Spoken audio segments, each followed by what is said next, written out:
오늘은 내 목소리 찾기라는 주제로 얘기를 해보겠는데요. 문학 작품으로는 백석의 마포라고 하는 굉장히 흥미롭고 좋은 수필이 있습니다. 그리고 정철의 관동별곡을 함께 엮어서 제가 함께 다뤄보도록 하겠는데요. 우리가 일상생활에서 참 혼란스럽다. 내 자신이 누구인지 잘 모를 때가 많다. 내가 어떤 생각을 하고 무슨 말을 해야 할지 그 자체가 혼란스럽고 참 모를 때가 너무 많다. 이런 말을 하는 경우가 있습니다. 이거는 굉장히 중요한 그 현상인데요. 다 내 목소리를 찾는 작업하고도 관련이 되는 굉장히 중요한 문제입니다. 그래서 오늘 이 영상은 수험생들 뿐만 아니라 일반인들도 함께 좀 도움이 됐으면 좋겠습니다. 우리가 내 목소리를 찾는다는 것은 또 그것이 어려움을 느낄 때는 어떤 경우냐면요. 일단은 내 안에 있는 내가 내고 싶은 목소리가 잘 인지가 안 될 때이죠. 당연히. 그러니까 인지가 안 된다는 것은 좀 불분명한 상태에 있는 거예요. 내가 어떤 소리를 내고 싶은지 내 가슴 안에 어떤 것이 들어있는지가 잘 인지가 잘 안 될 때는 당연히 내 목소리를 낼 수가 없는 것이죠. 물론 이제 어떤 그 억압적인 상황에서 내 목소리가 있는데도 낼 수가 없는 상황도 있을 것이고, 또 한편으로는 어렴풋이는 느끼고는 있는데 그것이 잘 정리가 안 돼서 뚜렷한 내 목소리를 내지 못하는 경우도 있어요.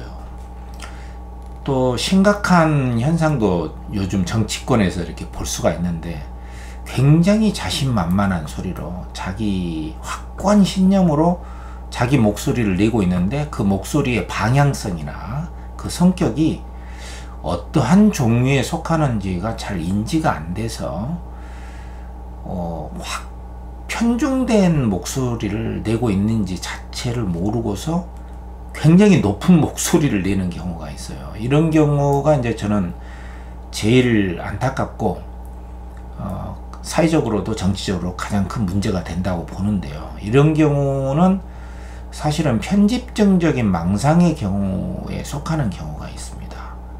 이 편집증이라는 것은 굉장히 그 의심이 많고 확고한 자기 신념에 가득 차 있지만 그것이 사실이 아닌 허구적인 성격인데 그것을 사실로 믿고 있는 심각한 질병 중에 하나로 취급을 하거든요. 근데 이런 현상을 일상생활에서 저는 많이 봐요. 그래서 정치 현상에서도 얼마 전에 뭐 청문회 현장에서 어떤 노동부 장관을 임명하는데 그 사람의 입에서 나온 소리가 일제치하에서 당연히 우리 국적은 없었지 않느냐, 우리는 일본인이었지 않느냐, 이런 말을 너무나도 확고하게 내뱉는 경우를 보고 깜짝 놀랐거든요.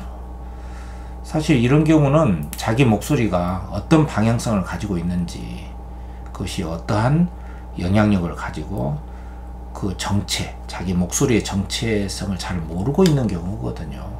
이런 경우는 내가 어떤 목소리를 내고 싶은지 내 생각이 참 혼란스럽다 라고 하는 경우보다도 더 심각한 악영향을 끼치는 경우입니다. 예를 들어서 이런 것이죠.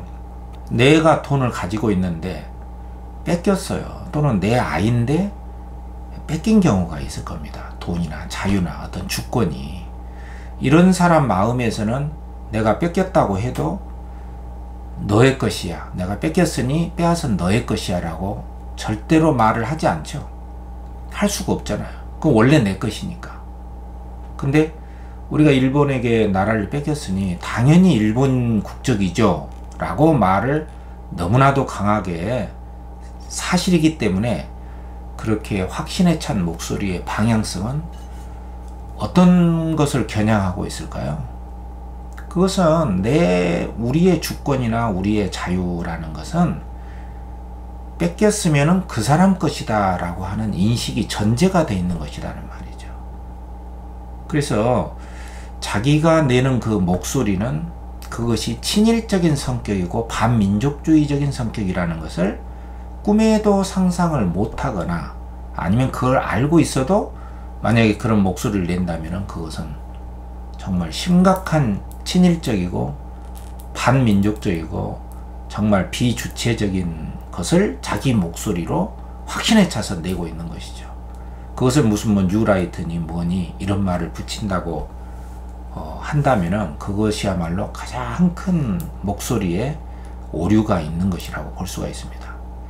근데 이제 우리가 문학 작품에서는 이제 이 목소리나 이런 개념, 목소리 찾기라는 이 개념이 보통 어떻게 다뤄지냐면은 서술의 층위, 또 서술자나 화자의 목소리를 찾는 그 개념, 그 작업으로 이어지거든요. 그리고 이것의 궁극적인 지점은 내 목소리를 찾는 작업으로 귀결이 됩니다. 그러니까 문학 작품을 읽는다는 것은 그 서술자나 화자의 목소리를 찾아내는 것이고, 그런 작업들은 결국에 내가 내고 싶은 목소리를 찾아서 내 목소리를 찾아서 내 삶을 노래하는 그 작업으로 귀결되는 게 문학 활동의 궁극적인 지점이라고 할 수가 있거든요. 그래서 우리가 이런 학습을 한다거나 이런 영상을 보면서 이런 소리를 듣는다거나 이런 것들은 전부 다 내 목소리를 내서 내 삶을 노래하는 내 삶의 과제를 실현하는 작업이라고 할 수가 있거든요. 근데 만약에 내 목소리 속에 타인의 목소리가 들어와 있는 경우가 있어요. 그것은 내 삶에 영향력을 끼치는, 중요한 영향력을 끼치는 사람들이 있지 않습니까? 내 부모라든가 형제라든가 그 사람의 목소리를 내가 나도 모르게 받아들여서 내 목소리를 내는 경우가 있어요. 그런 경우는 사실은 내 목소리가 아닌 것이죠. 그렇기 때문에 내가 목소리를 내면 낼수록 혼란에 빠질 수가 있습니다. 이것을 게슈탈트에서는 이제 내사라고 하거든요. 내사. 영향이 있는 사람의 목소리가 내 안에 들어와서 떡하니 자리를 잡고 있기 때문에 내 목소리를 내면 낼수록 좀 혼란스러워지는 경우가 있어요. 생각으로는 아는데 가슴으로 잘 느껴지지 않는 목소리, 그것은 내 목소리가 아닌 것이죠. 막 뒤섞여 있는 경우도 있어요. 그걸 융합이라고 하는데요. 그래서 이런 것들을 파헤쳐 나가면서 내가 내고 싶은 목소리는 과연 무엇인가, 머리로는 아는데 가슴으로 느껴지지 않을 때 좀 더 가슴에 머물러서 내가 내고 싶은 목소리를 찾아서 느껴주는 것, 충분히 느껴주는 것, 이것이 내 목소리를 찾는 중요한 과제요, 작업 활동이라고 볼 수가 있거든요. 그래서 문학을 배우는 것도 결국에는 내 삶에서 내 목소리를 내고 내 삶을 노래하는 그 창조적인 작업이라고 할 수가 있습니다. 그래서 백석의 마포라고 하는 수필, 이번에 수능 완성에도 나왔고 또 출제가 될 수가 있기 때문에 수험생들이라면은 이 영상을 보면서 제가 낸 문제로 관동별곡하고 마포를 엮어서 목소리 찾는 서술의 층위 문제를 함께 풀어보면서 감상해 보시고요. 일반인들이라면은 이 문학을 통해서 백석의 마포라는 수필 같은 거 같이 한번 읽으면서 이 서술은 누구의 입장에서 이렇게 쓴 거다, 그리고 이것은 어떤 목소리다를 느끼시면서 내 안에 내고 싶은 목소리를 찾아서 이야기를 하고 또 그 힘을 얻어서 내 삶을 창조해 나가는 과정으로 이 영상이 활용이 됐으면 좋겠어요.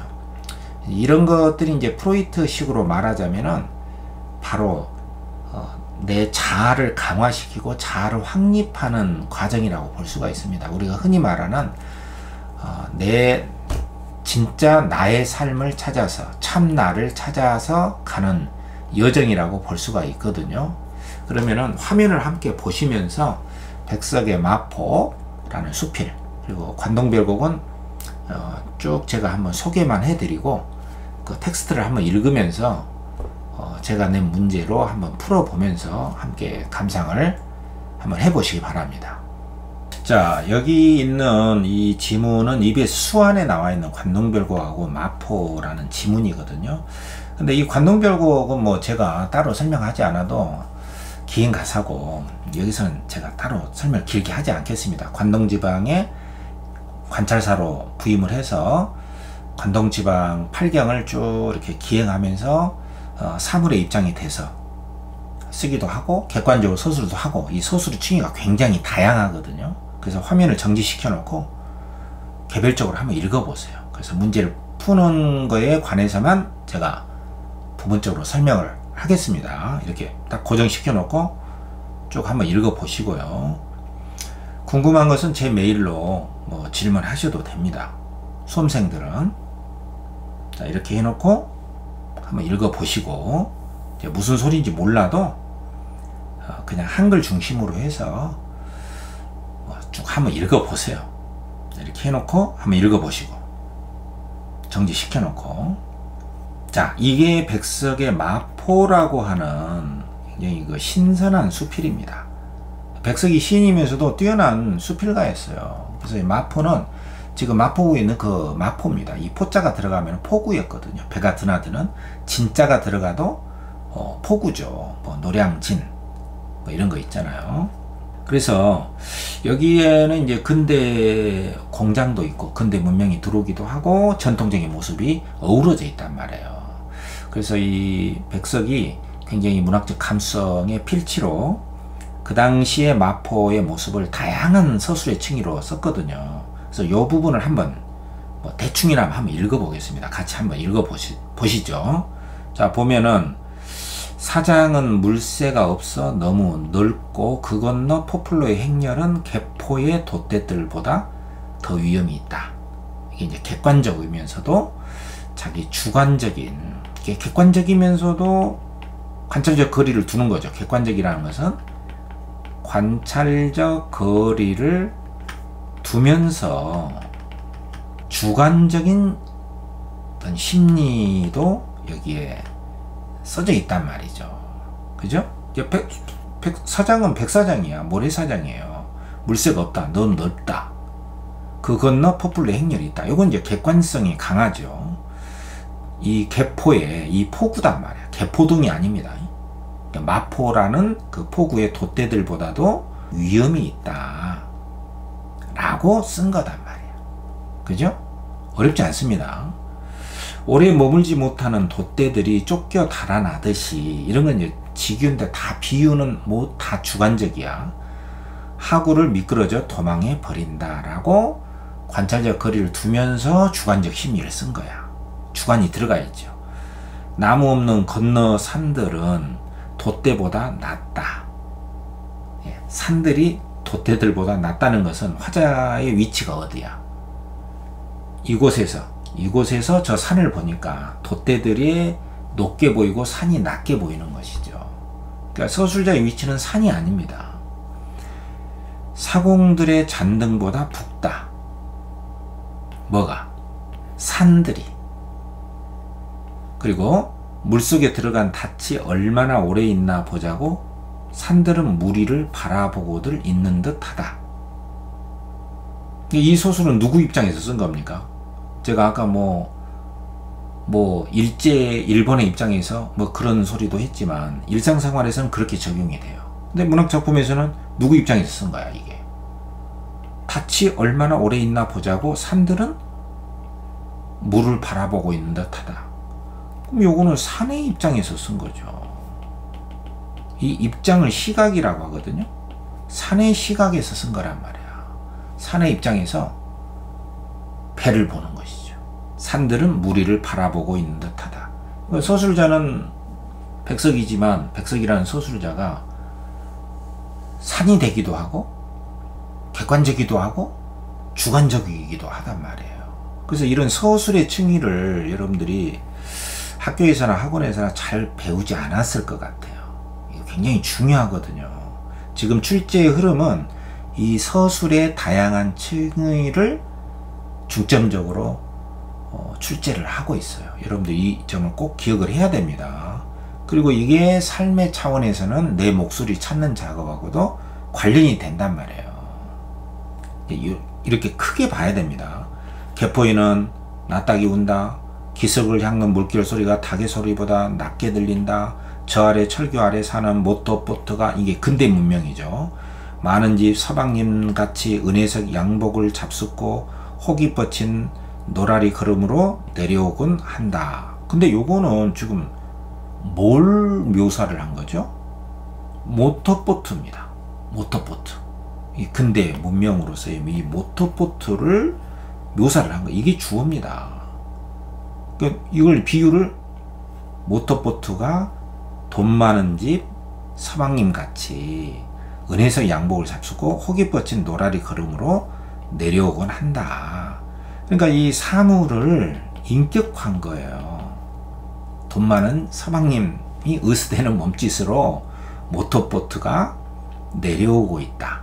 철교 아래. 그러니까 벌써 이 30년대에 벌써 모터보트가 마포에 있었다는 거 아닙니까? 사물을 인격화한 거예요. 근데 이런 표현들이 상당히 그 감수성의 필지로 그려지고 있잖아요. 이런 것들을 잘 읽어주는 거예요. 그리고 빈 매생이가 발끝에 차이고 못나게 충얼거리며 운다. 이건 빈 배입니다. 빈 배. 빈 배가 운다. 이것도 인격화한 거죠. 못나게 운다. 빈 배가. 커다란 금 휘장에 모자를 쓴 운전수들이, 그때도 이제 택시가 있었던 거예요. 빈손을 들고 내려와서는 동쪽을 넘어서 무엇을 찾는 듯이 구찬 거리로 들어간다. 이게 택시는 근대 문명이잖아요. 그 구찬 거리는 옛날 마포의 거리를 말하는 거예요. 그러니까 어떤 그 근대와 어떤 그 전통의 모습이 혼재되어 있는 모습을 보여주고 있는 겁니다. 구멍나간 고의를 입은 사공들, 요거는 이제 옛날 사람들이죠. 돌아다 보지 않는 것이 그들의 예의다. 누가? 택시 운전수들은 뭐 이런 그 옛날 복장을 한 사공들을 돌아다 보지 않는 게 예의다 이거죠. 그만큼 여기 운전수들하고 이 사공들은 뭐야? 대비가 되어서 서술되고 있는 것이잖아요. 모두 머리를 모으고 몸을 비비대고 들어선 배들 앞에서는 언제나 운송점에 빨간 트럭 한 대. 이것도 근대 문명입니다. 때로는 퐁퐁퐁퐁 거리는 것은 아마 시골 손님들에게 서울의 연설을 할지 모른다. 이 서울의 연설이라는 게 뭐요? 트럭 소리입니다. 퐁퐁퐁퐁 하는 트럭 소리야. 트럭이 쫙 와서 막 연설을 하고 있는 것인지 모른다라고 이렇게 문학적으로 쓴 거란 말이에요.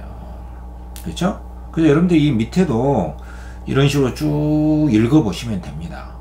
뭐 여의도에 비행기가 뜨는 날, 먼 시골 고장에 배가 들어서는 때가 있다. 비행기도 뜨고 배도 들어와. 돛대의 꼭두마리의 팔랑개비를 바라보는 버릇으로 뱃사람들은 비행기를 바라본다. 신문물이잖아요. 그리고 돛대의 흰 깃발이 말하듯이 그렇게 하늘이 무서운 것이 아니라고 생각한다. 이게 돛대는 사공들의 배잖아요. 그 사공들의 배가 있고 하늘에 비행기가 뜨면 야, 비행기가 뜨는구나. 그렇게 무서운 건 아니다. 그게 그 사공들의 심리를 또 그들의 행위를 이렇게 서술하고 있는 것이죠. 생각한다. 이것은 사공들의 심리 분석으로 들어간 것이잖아. 그죠? 이런 때 영등포를 지나가는 기차가 한강 철교를 걷는다. 비행기도 뜨고 기차가 지나가. 그래서 시골 운송점과 정미소에서 내는 신년 괴력은 달력이거든. 그림이 정말이 되는 때다. 자, 요런 구절은 지금 그 달력에서는 신문물이라고, 하늘에는 비행기가, 또 지상에서는 기차가, 또 밑에는 돛단 배가, 이런 것이 그림으로 쫙 그려져 있는 달력이 그때 당시에 배포가 됐나봐. 그래서 달력에서만 보는 그 신문물을 진짜로 확인하게 되는 때다라고 이렇게 쓰고 있는 것이죠. 그죠? 마포는 참 좋은 곳이요. 뱃사람들의 하나는 이렇게 감탄하는 모습도 쓰고, 흰 수염 난 늙은이가 매생이에서요. 배입니다. 배. 돛담배예요. 낚싯대를 들이우지 않는 날을 누가 보았나? 서술자가 묻고 있는 것이죠. 근데 문명도 있고 배 위에서 한가롭게 낚시질하는 사람도 있는 것이죠. 요단강의 영지가 물 위에 차 있을 듯한 곳이다. 아주 신령스러운 곳이 느낌도 있다는 것이에요. 나룻배를 보면 비파행의 애끓는 소리가 들리지 않나 할 것이다. 흐느끼는 나룻배를 보면은 그 옛날에 비파행이라는 노랫소리가 들리는 것 같다. 그만큼 상당히 낭만적이고 옛날 모습이 있다, 이런 것이에요. 근데 여기에는 무슨 뭐 어떤 사상이라든가 이념이라든가 이런 게 없습니다. 그냥 그대로 관찰적 거리를 두고 주관적이고 객관적이면서 사물의 입장에서 쓰기도 하고 서술의 다양한 측위가 녹아있는 것이잖아요.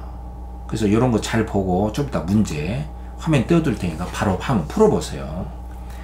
뗏목이 먼저 상을 내려와서는 강을 내려와서 강을 타고 오는 배를 맞이하는 일이 많다. 뗏목이, 배가 들어오면 뗏목이 나가서 사람들을 맞이하는 것이죠. 배가 떠난 뒤에도 얼마 지나서야 뗏목이 풀린다. 뗏목이 낯익은 배들을 보내고 나는 때는 배들이 빠지고 나서 이제 뗏목이 남아있죠. 그럼 개포의 작은 계집아이들이 빨래를 가지고 나와서 그 잔등에 올라앉는다. 뗏목 위에 올라앉는 거죠. 기름 바른 분칠한 얼굴이 여기가 어딘가 하고 묻고 싶어 할 것이 뗏목의 마음인지 모른다. 뗏목을 의인화한 것이죠. 뱃지붕을 타고 먼 산 바라기 하는 사람들은 배에서 저 산 그 너머 산 뒤로 보이는 하얀 산만 넘으면 고향이 보인다고들 생각한다. 고향을 떠나온 사람들은 산을 보면서 자기 고향을 생각하는 것이죠. 서울 가면 아무데 산이 보인다고 마을에서 말하고 떠나온 그들이 서울의 개포에 있는 탓이다.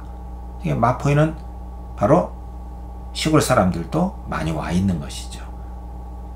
배들은 낯선 개포에서 본과 성명을 말하기를 싫어한다. 마포에 들어와 있는 그 배들 이야기입니다. 배들을 의인화한 거란 말이야. 그들은 머리에다 커다랗게 붉은 글자로 이제 배 큰 깃발이 백천, 해주, 아산 이렇게 금파환, 대양환 배 이름입니다. 이런 이름을 써붙였다. 이것은 객관적인 서술이야. 이런 것은 객관적인 서술이고요. 싫어한다. 배들이 싫어한다. 이것은 이제 배의 입장에서 주관적으로 서술을 한 거란 말이죠. 그들은 이 개포의 맑은 하늘에 뿔사납게 서서 흰구름과 눈빨기를 하는 전기 공장의 시꺼먼 굴뚝이 미워서 이 누가? 배들이 공장을 미워해서 이 강에 정을 못 들겠다고 말없이 가버린다. 누가? 배가. 이런 식으로 배의 입장에서 주관적으로 서술하기도 하고 객관적으로 서술하기도 하고 마포의 그 근대 문명과 전통이 혼재한 그 상황을 상당히 자세하게 백석이 쓴 수필이 바로 마포라는 수필이다. 이거죠. 자, 문제 한번 볼까?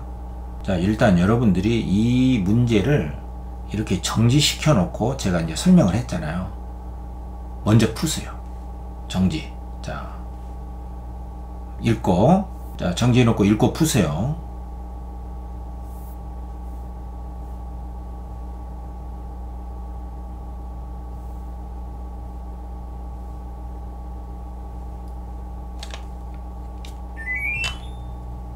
자, 여러분들 다 풀었죠? 자, 두 개 문제 짧게 제가 설명을 하겠습니다. 자, LSK 1번 문제는 이 보기를 참조해서 가나의 서술성 특징을 적절치 않은 건 뭐냐, 이 문제인데, 이 보기는 아까 제가 다 설명을 했기 때문에 여러분들이 참고적으로만 이렇게 보면 되겠습니다. 제가 다시 설명을 하지 않겠습니다. 다양한 층위의 목소리가 있단 말이에요.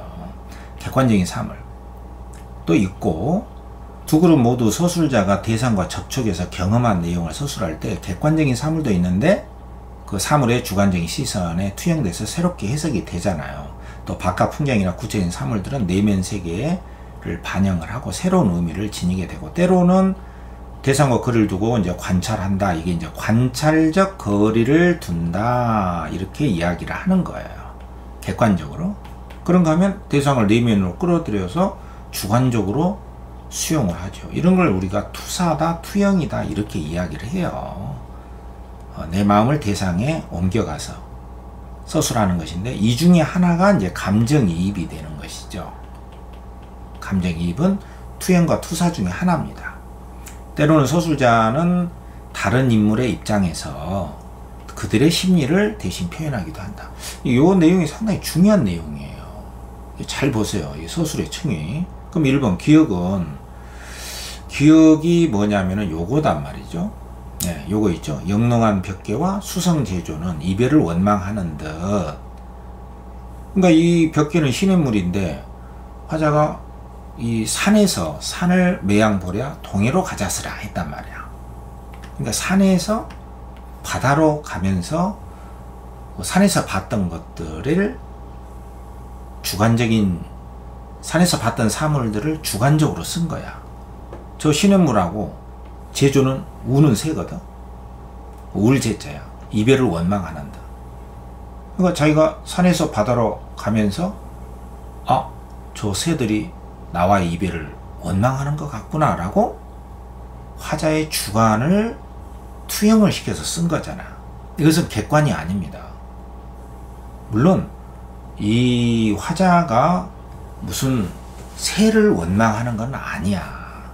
아쉬운 거죠. 한마디로 아쉬운 심정을 이렇게 투영해서 쓴 거란 말이야. 그래서 선지 1번에 보면은 서술자의 감정을 사물, 우는 새, 시냇물을 투사하여 자연물에 대한, 이 자연물이 이제 새나 시냇물이 되겠지?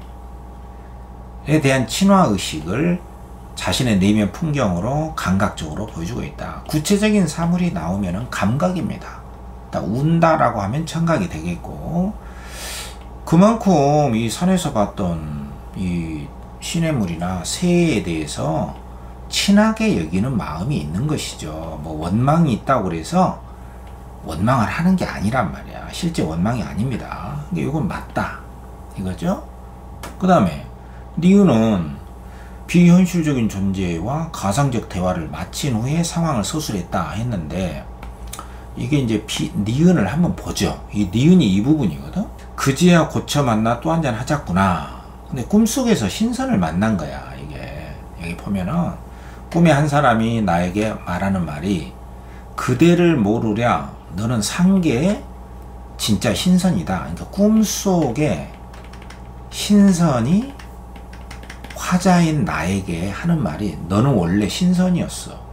황정정이라는 글자를 잘못 읽어서 인간 세상에 내려와서 우리를 따르느냐. 이 술 한 잔 먹어봐라. 그래서 창의수 같은 술을 부어내서 저도 먹고 이게 신선이 되겠지. 나를 먹여주거늘. 나가 화자죠. 서너 잔 기울이니 양 어깨를 축혀든다. 봄바람이 살랑살랑 불어와서 구만리 장공에 날아갈 것 같다. 그래서 내가 이 술을 가져다가 세상에 고루 나누어서 억만창생 백성들을 다 취하게 만든 다음에, 백성들을 먼저 즐겁게 한 다음에 그때 다시 만나서 한잔 하자. 백성을 생각하는 마음이죠. 이 말이 떨어지자, 여기까지가 이제 화자의 말이야. 화자가 신선에게 이 말이 떨어지자 학을 타고 구궁에 올라갔어. 누가? 꿈속의 신선이. 그러니까 이곳은 바로 가상의 비현실적인 존재. 이게 신선이잖아. 신선하고 대화를 마친 후에 신선이 올라갔다. 서술했죠. 소설의 소망이 담긴 목소리. 백성들을 다 취하게 만든 다음에 그때 한잔 하자. 이게 화자의 목소리잖아요. 화자가 하고 싶은 것이잖아. 그래서 그 목소리를 정서적 거리를 두지 않고, 이 말은 정서적 거리를 두지 않는다. 이 말은 친화라는 뜻이야. 그러니까 관찰적 거리를 둔다, 두지 않는다. 정서적 거리를 둔다, 두지 않는다. 자, 이 개념을 잘 알고 있어야 됩니다. 다시 한번 정리를 하면은, 관찰적 거리를, 글씨가 좀 지저분한데, 두지 않는다 이거하고 관찰적 거리를 둔다 이 말은 객관적으로 서술했다는 뜻이에요. 관찰적 거리를 둔다 이 말은, 그죠? 그런가 하면 관찰적 거리를 두지 않는다 이 말은 객관적으로 쓰지 않고 주관적으로 서술했다는 뜻이야. 돌은 슬프다. 그럼 돌이라는 대상은 관찰적 거리를 두지 않고 돌은 항상 우울하다. 돌의 심리를 썼잖아요. 이건 관찰적 거리를 두지 않는 거예요. 그런가 하면 정서적, 관찰적 거리를 둔다는 건 뭐야? 돌이 있다. 4m 떨어진 곳에 있다. 이거는 관찰적 거리를 두고 쓴 거죠. 무슨 말인지 알죠? 그럼 정서적 거리를 두는 경우가 있고 두지 않는 경우가 있겠죠. 그럼 정서적 거리를 두지 않는 경우는 친화야. 않는 경우가 있겠죠. 그럼 정서적 거리를 두지 않는 경우는 친화야. 친화. 곧 정서적 거리를 둔다는 것은 좀 떨어져라. 이것은 뭐야? 정서적 거리를 둔다는 것은 바로 어떤 비판, 어떤 혐오, 이런 쪽이란 말이에요. 그래서 정서적 거리를 둔다, 두지 않는다, 관찰적 거리를 둔다, 두지 않는다. 이 말을 꼭 기억을 해야 됩니다. 그래서 현실적으로는 우리가 이제 대상에 대해서 내가 거리를 두고 있냐, 안 두고 있냐, 내 마음 상태, 또 객관적으로 보고 있냐, 주관적으로 보고 있느냐, 이런 것들이 현실에 적용을 한다면은 내 마음을 아는 과정으로 이어질 수가 있어요. 오케이. 여기서는 맞다. 그 디귿. 그럼 디귿이 뭐냐면은, 자, 이 부분이잖아. 디귿. 물속에 들어간 닻이 얼마나 오래 있나 보자고 산들이 물 위를 바라보고 있는 듯하다. 배를 산의 입장에서 서술한 거잖아. 누가? 서술자가 산의 입장에서 서술하고 있는 것이죠. 그렇기 때문에 디귿은 서술자는 돛대의 모습을 건너산의 시선으로 옮겨가 관찰적 거리를 두면서 돛대의 심리를 생동감 있게 드러내고 있다 했는데, 이것은 산의 심리를 드러내고 있는 것이잖아요. 산의 심리를, 돛대의 심리가 아니단 말이에요. 주체의 오류입니다. 그리고 산의 입장에서 또 썼잖아요. 그러니까 산의 심리를 썼단 말이에요. 그러니까 서술자가 산의 입장에서 산의 심리를 썼기 때문에 관찰적 거리를 완벽하게 두면서 객관적으로 썼다고 할 수가 없겠죠. 그래서 요게 틀렸단 말이에요. 3번이. 그 다음에 니을은 서술자는 특정한 장면을 관찰하는 사람들과 경험을 공유하는 입장에서 눈에 띄는 모습을 직접 보는 감격스러움이다. 이게 무슨 말입니까? 이 니을이 바로 이 부분이잖아. 시골 운성정과 정미소에서 내는 신년 괴력의 그림이 정말이 되는 때다. 아, 달력에서만 보는 광경을 현실에서 직접 봤다. 그럼 달력에서 보는 풍경이 뭐야? 비행기가 있고 기차가 있고, 비행기가 뜨는 때 기차가 건너는 그 모습이잖아. 그러면 그런 곳을 서술자도 봤겠고 이 뱃사람들도 봤겠죠. 그렇기 때문에 지금 여기서 선지 4번에서 서술자는 특정한 장면을 관찰하는 사람들과 그 사람들도 달력을 봤고 서술자도 달력을 봤잖아요. 경험을 공유하는 입장에서 눈에 띄는 풍경, 그게 뭐야? 비행기가 뜨고 그때 마침 기차가 건너가. 그걸 직접 보는 감격스러움을 표현했다. 맞잖아. 이거 제가 낸 건데 이거 상당히 선지가 좋지 않습니까? 여러분들 이런 선지를 잘 이렇게 이 말이 무슨 말인가를 잘 알아야 되거든. 굉장히 좋은 선지입니다. 그 다음에 마지막에 미음은 이 부분이잖아요. 배들이 이 굴뚝이 미워서 말없이 가버린다. 이것은 이제 배의 입장에서 이 공장 굴뚝들이 마치 싫어서 배가 가는 것처럼 썼단 말이에요. 그렇기 때문에 서술자는 사물에 배, 사람처럼 인격을 부여해서 마포의 공장 굴뚝에 대한 반감을 구체적인 동작이 뭐야? 배가 가버린다. 통해서 드러내고 있다. 맞다. 무슨 말 이해됩니까? 자, 2번 풀었습니까? 자, 2번은 상대적으로 더 쉽습니다. 마포는 뭐다? 풍광을 묘사했다. 그 양면적 특성이 있다. 근대와 오래된 느낌을 주는 전통적 요소가 공존하고 있다. 그렇기 때문에 1번에 귀속을 하는 물결 소리, 닭 소리는 모터보트, 근대죠. 대비죠. 그죠?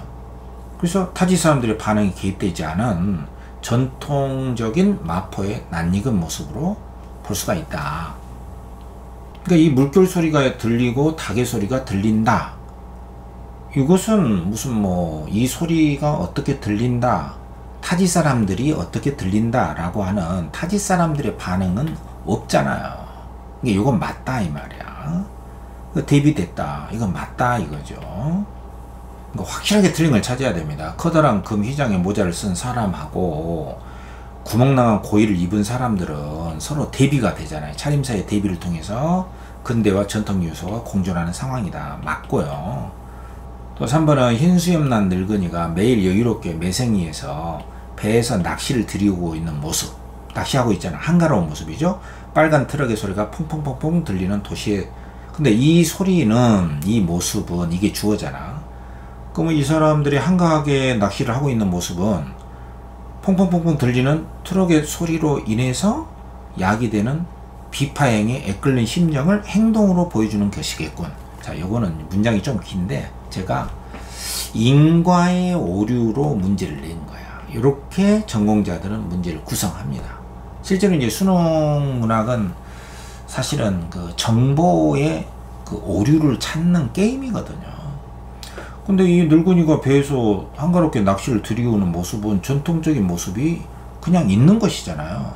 근데 이 모습이 뭐 트럭 소리로 인해서 그 트럭 소리 때문에 슬픈 노래를 부른다.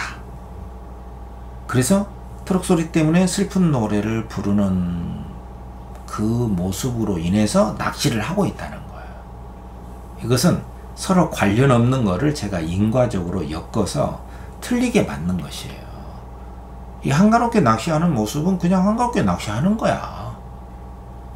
무슨 뭐 트럭 소리로 인해서 야기되는 그 슬픈 감정을 낚시질하는 모습으로 한 게 아니단 말이에요. 사실과 틀린 거잖아. 그 다음에 그래서 틀린 거고 4번에 먼산바라기 하는 사람들이 있는데 이 사람들은 뭐예요? 주어하고 서술을 잘 봐야지. 선지를 잘 읽어야 돼.